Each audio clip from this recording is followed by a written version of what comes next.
Good morning, staff. I would like to share with you the results of our day one reflection and how it is driving administrative action.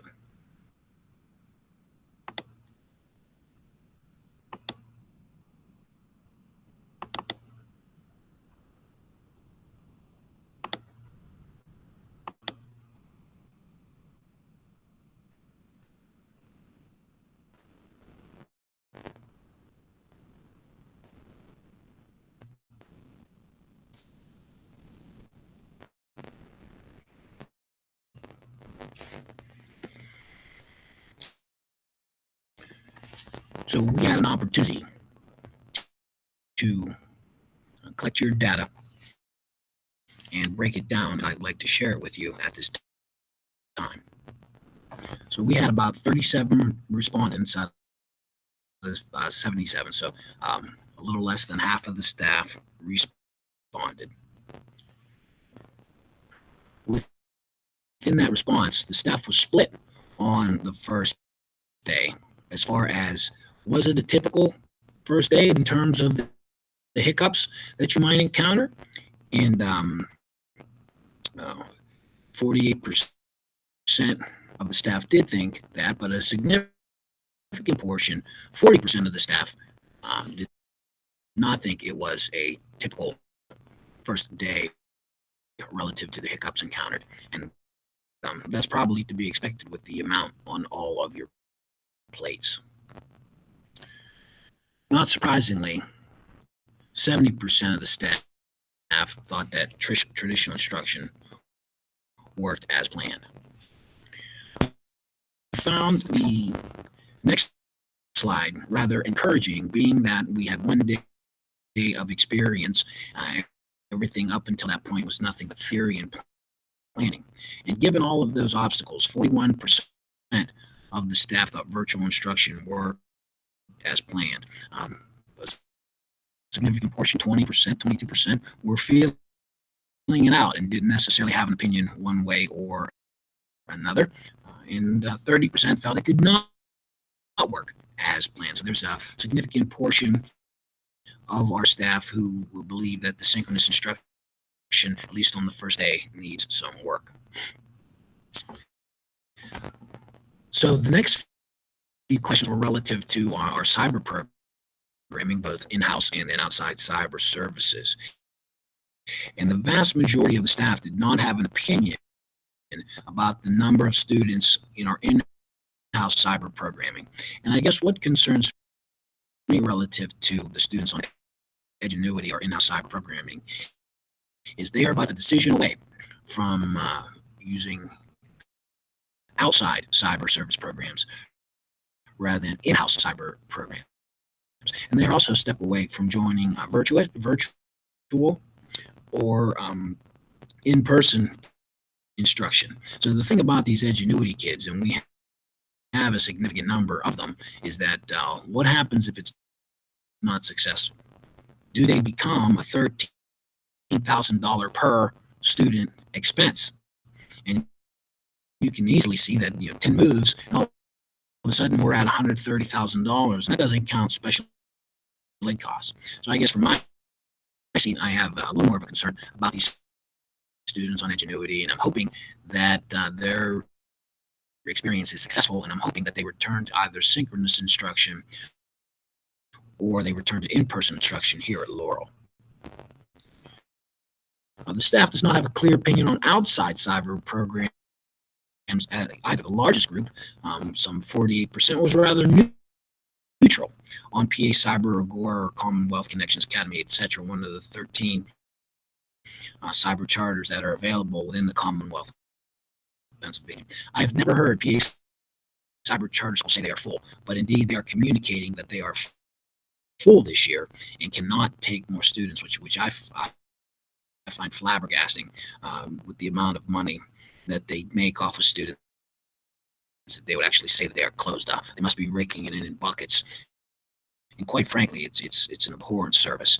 I do not believe that PA Cyber Charter, Agora, or anybody else does a very good job in the cyber world, particularly for the money that we pay. And keep in mind that it's based upon the district's cost per student. So every district pays a different tuition to the cyber schools.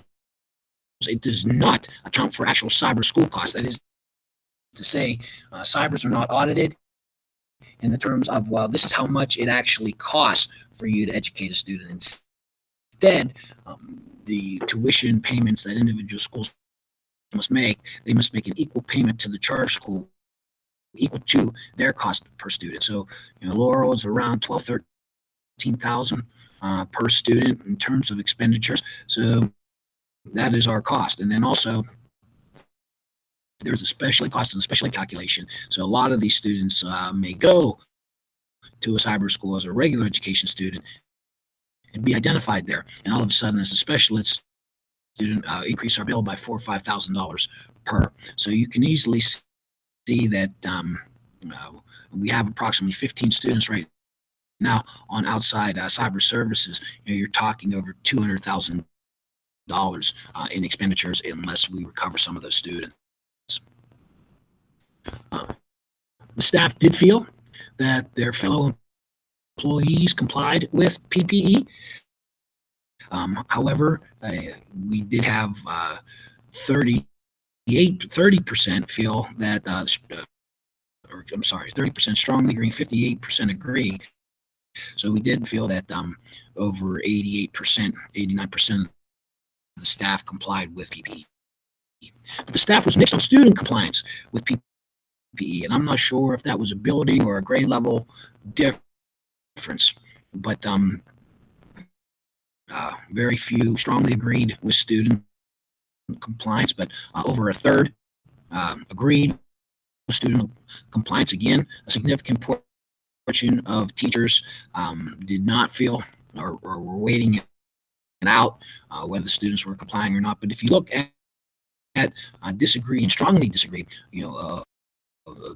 over a third of the staff does not agree that the students are in compliance with PPE, and I can understand that because we're in a tough spot.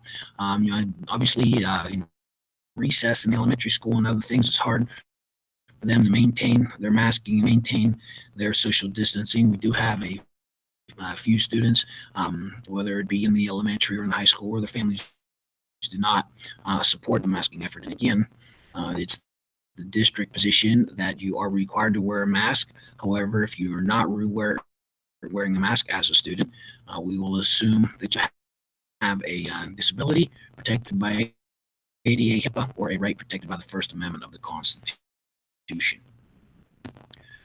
So next, we looked at what worked, what needed work, and where do you need help. And these are your unsolicited or your unedited responses here. Smaller class sizes, the box lights, hallway signage, OMA, when it was running. And ironically, it was on their end. Their server had a problem. We were up within a half an hour, but we were still down. All the weekend support from Rob and his team, great job. And keep in mind that Rob is the only full-time employee on that team, and the rest of the team are 3 teenagers. So certainly we are getting our bang for our buck, and Brent and Seabass and Aaron have just done a fantastic job, and we are eternally grateful to them. The students seem happy to return. You bet. I do believe that if there's a positive that has come out of this, it is that a greater appreciation for public education. Students in class got into and presented without me allowing them access to even joining a call, working on solutions or problem solving. I was assuming that would be something that needs some work. All my attendance worked. I was thankful to have the extra hour in the morning and get things set up for the day. I need the time to upload documents, videos, etc., to each of my Google Classrooms. And I'm very glad that the Board of Education went along with the 1 hour delay. I do believe it's invaluable. I do believe it is being utilized. So thank you to the Act 48 committee for presenting that to the board, making a good case to the board, and having them take it and then approve it. I have a student using Edgeunity for one class period. It worked great. Other things that worked. Google Meets went smoothly. Most of my kids understand the circumstances we have. They were polite, listened, and were patient. Great comment. Glad to hear that. Getting students logged into Google Classrooms worked. Google Classroom worked. The machine ran as smoothly as it has on the previous first days of school. Good to hear. Students seemed to be happy here. They were attentive and complied with things they were asked to do. Great. It doesn't surprise me about our kids that they were attentive and they complied. Google Classroom worked well. Most kids wore masks. Some definitely were refusing, especially later in the day. And certainly you can see that regardless of age. I just don't think it's practical to have these masks on for 6.5 hours a day. And I will defer any and all mask breaks within your class period to your own discretion. Excuse me. The text seemed to go pretty smoothly. My synchronous kids were able to hear and see screen shares, so that helps. More things that work. My technology, despite being unfamiliar with the camera system. Great attendance. Kids that were supposed to be here were, and synchronous kids were on Google Meet. Good to hear. Google Classroom. Great to have the students in person. Definitely. Students with the right technology and willingness to learn took advantage of the learning environment of their choice and were successful. What a great summation of the day. The hybrid system is not perfect, but it worked. And again, hats off to the collaboration between the teachers in the Act 48 committee and Rob on the technology and making it work. 75% of my 6 students logged in, and 3 out of my 4, I was surprised and happy with that. Yes, and it is going to be interesting to see if that type of attendance holds up. It's also going to be interesting to see if we are successful bringing students back in the traditional setting. Will we recover more virtual students, and will they return to the in-person learning? I was able to use Boxlight for the first time. Wonderful. The students that were willing to follow directions and protocols in my classes. Definitely, if you follow the outlines established, we'll expect that those students are successful.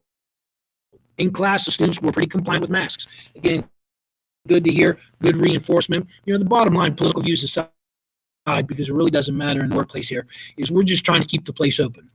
And we want to keep the place open, and we want to have traditional instruction in the classroom. Then one of the best things we can do is mask up. It's definitely a condition of employment. When I'm in the common areas, walking around Laurel, I'm definitely in my mask, even in the hallway here in the central administration office. So we all got to practice our good habits.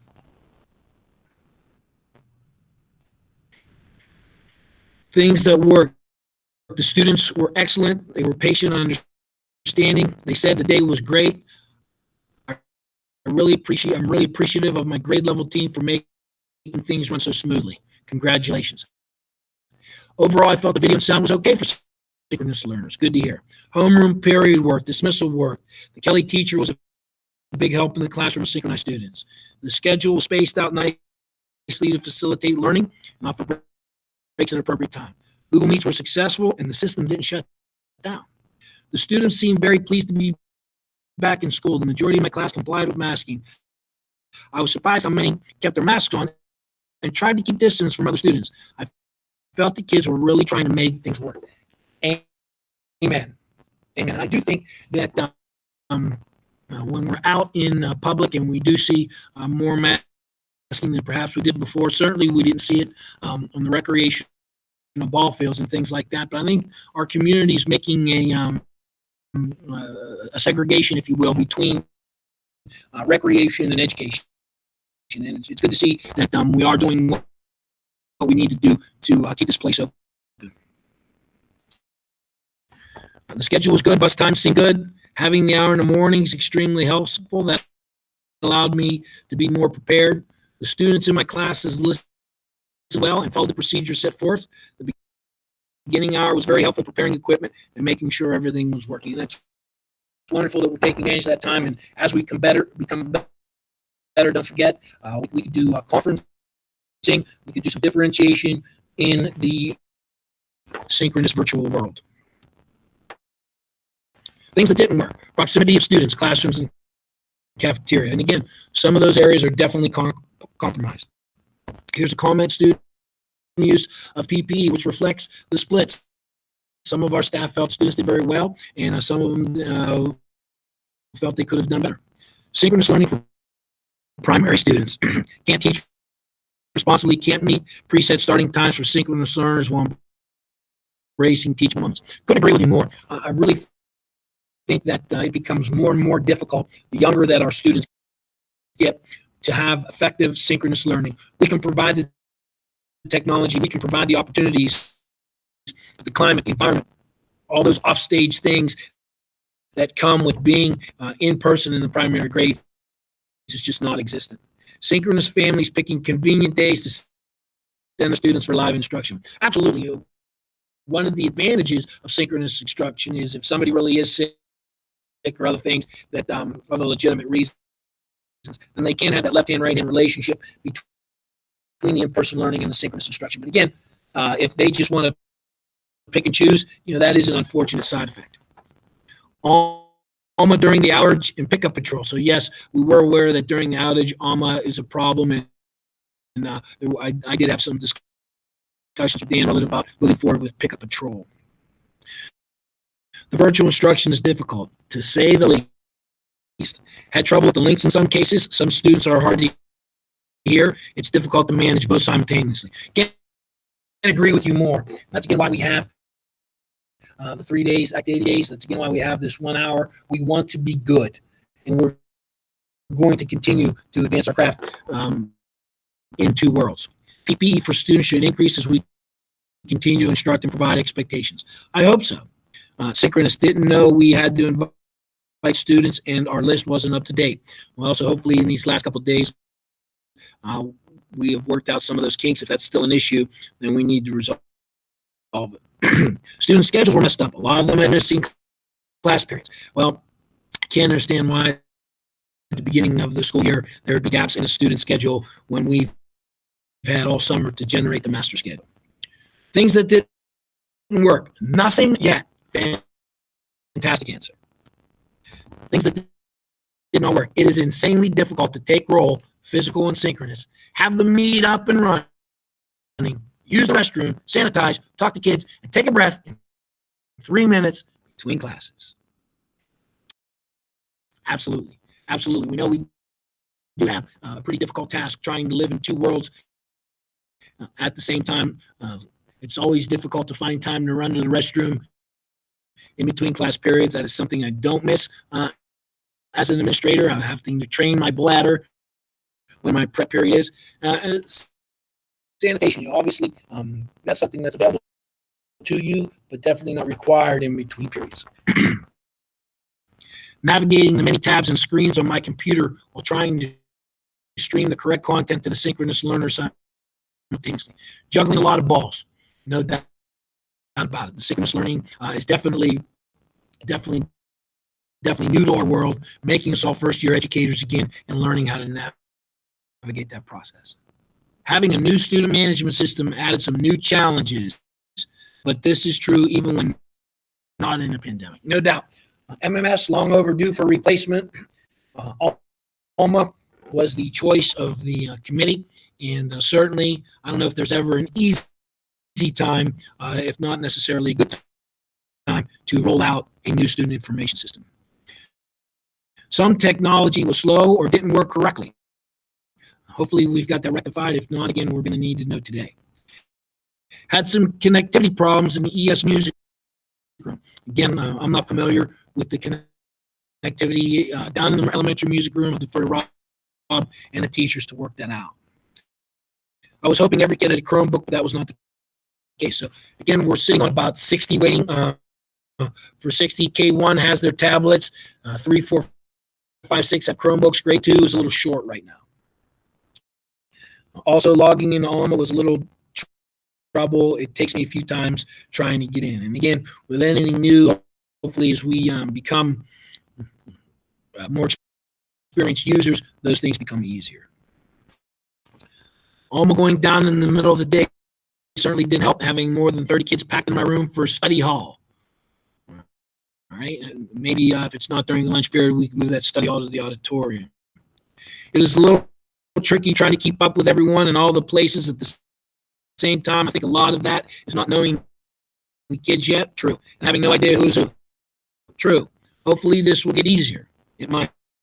Taking attendance through almost every single period is tough, time consuming. Again, hopefully it'll get easier once we know who's who. Agreed. I do think it's very important to take period by period attendance, because we not only need to know who missed a day, but we need to know who missed part days and who missed how many periods relative to your own subject. So a student might have great attendance a second through eighth period, but coming late consistently, miss a lot of first periods. A few kids think they don't need to wear masks. Definitely, and I would continue to encourage, and I would continue to try to convince. I would not, but confrontation is just not going to work. Student schedules, crowded classes, students without masks. So student schedules, I assume, are being worked out. Crowded classes. So 92% of all classes K-12 have less than 25 students in them. The classes at the high school that have more than 25 are singletons. Not much we can do about that. And again, we did note that the staff is mixed on how the students are utilizing their PPE. Irresponsible parents and students did not work. Not only are they not going to work in the synchronous world, they're not going to work in the in-person traditional face-to-face instruction. We know that to be true. Irresponsibility knows no bounds. Things that did not work. Not all students had looked and were logged into the Google Classroom. So once we rectified this, it was smooth sailing. Good to hear that there was a problem. It was addressed. Now it's solved. Sanitizing for 7 different class periods. My room has a very strong chemical smell. I would imagine if you sanitized that many times during the day, it certainly would. Very hectic with sanitizing between classes, logging on to synchronous learners, taking attendance, etc. I agree with that. Attendance needs to be taken no matter what, but now we're doubling attendance in the period, if you will, between the synchronous and in-home learners. And again, sanitizing between the classes is definitely at your discretion. We'll have to review proper mask wearing. Some students had their masks around their chins. Go to Walmart, see the customers in Walmart. You get proper covering, you get this, and you get the chin strap. Sometimes you get nothing. So, not surprising that our mask wearing here is reflective of what I see in society. Almost shut down at one point. Some students had difficulty attending the Google meeting. It's very hard to manage synchronous and in-person at the same time. Couldn't agree more. It's a new task. It's a difficult task. Synchronous students can't be seen without that third monitor while I'm teaching. So we do have plenty of monitors, and if you haven't got one by this date and time, then please make sure you have a tech ticket in, and Rob can get you a monitor as soon as possible. Students had a lot of difficulty logging on the Chromebooks. Many logins did not work. This is something that will get easier on its own time. True. As with anything else, starting up the new school year, that would be a typical problem. I wasn't sure whether the synchronous kids were truly engaged. Again, I reflect back to another comment about those teachable moments. Definitely, it is. It's less social. It's less emotional. It's hard to get a sense of what people are thinking or feeling through a virtual environment as compared to an in-person environment. I felt like they were confused, not really part of the class. I need to find effective ways to involve those kids while attending the kids in class. It is difficult to feel full attention to both groups. To give full attention to both groups, some of the synchronous students mentioned that it was difficult to hear. Bunch of initial problems can be worked out. And I'll remind you again, so you do have the 3 ways to reach the synchronous learners: the streaming option, of course, the pre-recording of a lesson that you teach multiple times a day and pushing that out. And then finally, if you want to do something different with your synchronous kids that you have as compared to the brick and mortar kids, that you do have the opportunity to flip the classroom and pre-record it before pushing it out. Things that did not work: cleaning desks, which we talked about, takes away from class time, kids waiting in the hall before entering the classroom. Trying to troubleshoot synchronous families technology. Yeah, it's difficult to be an in-person teacher, a synchronous teacher, as well as the IT guy. Login issues during the day. An Alma hiccup. Bees in the cafeteria and screaming unseated kids due to it. That would give that would be something that didn't work. Technology glitches, parents not giving codes, incorrect login passwords, feeling very unsure about using a new board, new document camera, new attendance, felt very unprepared. So I would say that I would embrace some of the colleagues and see what problems they had similar to you, and see how you can be more prepared for next week. Spend a decent amount of time on Saturday and Sunday trying to troubleshoot tech issues with parents. Limited help for parents having difficulty at home with technology. Spend time away from kids in the classroom trying to answer questions and troubleshooting problems. Scrambling at the end of the day to list kids' buses because the system had issues. Correct. So with Alma being down, Kim was not able to get her bus list out for the first day. No place for kids to fill their water bottles. So we are having pallets of water delivered, and we are waiting our water filling stations, our bottle filling stations that are on back order. Not nearly enough sinks for the amount of time and volume kids who need to wash their hands, especially the younger kids who take more time.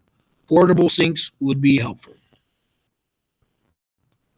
Other things that didn't work: Chromebooks not assigned to the students yet. Too many students in the lunchroom for this unmasked time. Restroom breaks. Too many people waiting traffic in the halls to use their restrooms. So I would encourage you to approach your leadership teams and see what can be done, if anything, to alleviate, particularly, the district can handle the Chromebook assignment issues as soon as we get them in. But as far as students in the lunchroom unmasked, or restroom breaks, traffic in the hallways, I would think between leadership and building administration, what can be done should be done. Synchronous and students in the classroom is very difficult. Not much time left for instruction. All first-year educators, it feels like, because we're trying to do two things at once. As with any start of the year, I believe there were issues with student schedules, and hopefully those are minimized. At recess, masks were off, no social distancing at all. I was out there for one of the recesses, and it's difficult. The little ones especially need to run. They need to get it out of them. But at the same time, though, is the mask going to inhibit the breathing. So keep in mind, again, one thing is keep them moving. Keep them moving, because we don't want close contact. Needs to be within 6 feet and for 15 minutes. And with recess being half an hour, I think if we're able to shuffle the groups or shuffle the kids, or at least get the kids to continuously move, then they won't be within that 6 feet social distancing barrier, and they won't be there for 15 minutes. So with masks being off for recess and no social distancing, let's keep those barriers in mind. Not only distance, 6 feet, but time, 15 minutes. I need help with box light, camera, and Chromebook, third monitors, see synchronous students, and hopefully a lot of those items can be addressed today. Administrative support to encourage students, teachers, staff to wear PPE. And I do believe you have the support to encourage any and all people in the building to wear their PPE. Administrative support in informing synchronous families that they're not getting the same product as in-school students. No doubt they're not getting the same product as in-school students. That's why I believe if we pull off consecutive days, and as we're successful here, I do think that we will see our synchronous learners returning. Nothing, it'll be better tomorrow. I love that. I really embraced that comment when I saw it, and that is so true. That is so true, that starting off the year, there's always those degree problems, and it will always get better. We'll let you know after a few days. Too soon to tell. Again, another accurate comment, and as you have your needs, please make them known. Can we remove masks while teaching at the front of the room? Yes. Keep something in mind what I just said about recess. If you stay 6 feet away, if you are not in close contact for 15 minutes, yes, you can teach by taking your mask off. Lowering my heart rate. If you have any suggestions, let me know. Why can tell you that there are many days that I describe that for the first 6 or 7 hours of the day between my neck and the bottom of my chest, that my body just feels tight, and it's not necessarily due to my lack of flexibility, but rather stress, anxiety, pressure. We're all feeling it. Everyone in this meet, myself included, is feeling it.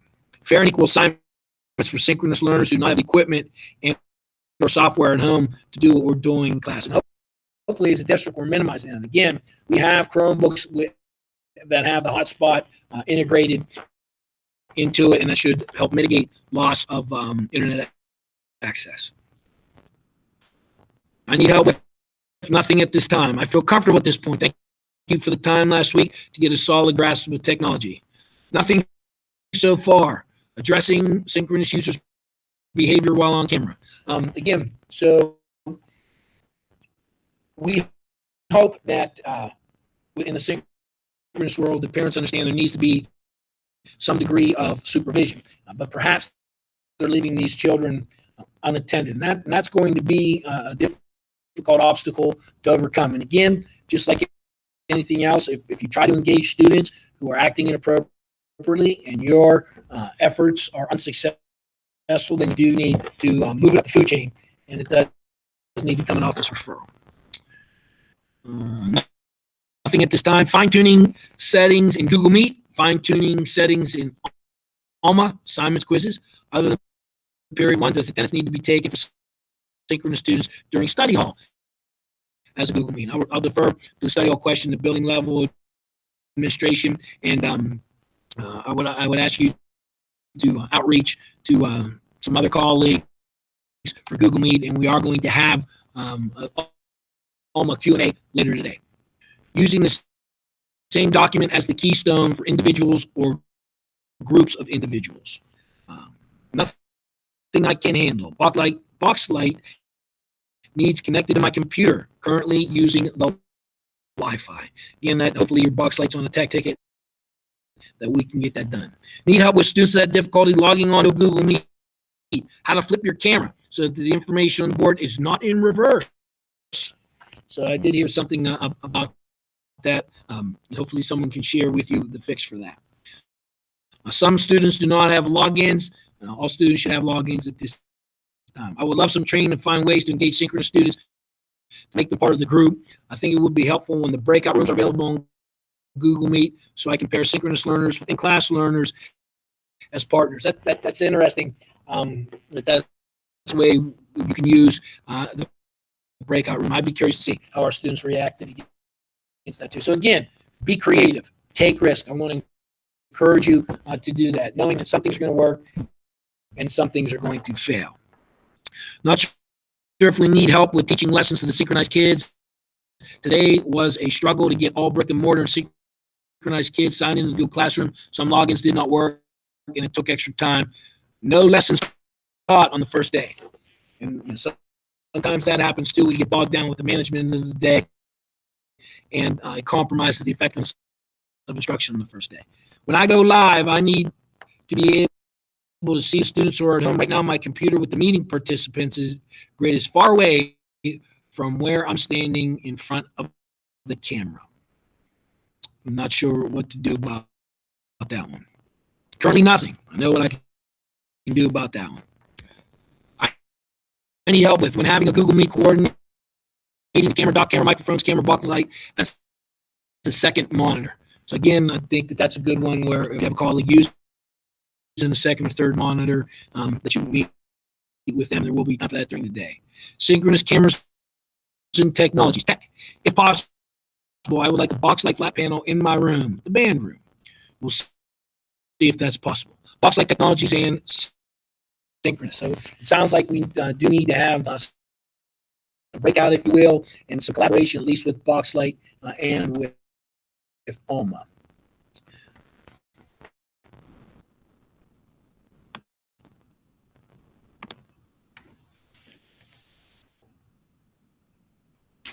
All right, well, welcome back. That was the end of the presentation relative to day one. I thought that day one overall was successful. On actually day one was day 4, right? So with the 3 Act 80 days, with the 1 day of live instruction, I think we've done phenomenal. All things being relative, and I think we're just going to get better as we gain experience, as we get even more tools, and as our infrastructure becomes what we need it to be. So thank you again for your efforts thus far. I look forward to them continuing, and I can't wait to see what the creativity, the ingenuity of this staff comes up with. So we'll return to the rest of the agenda at this time.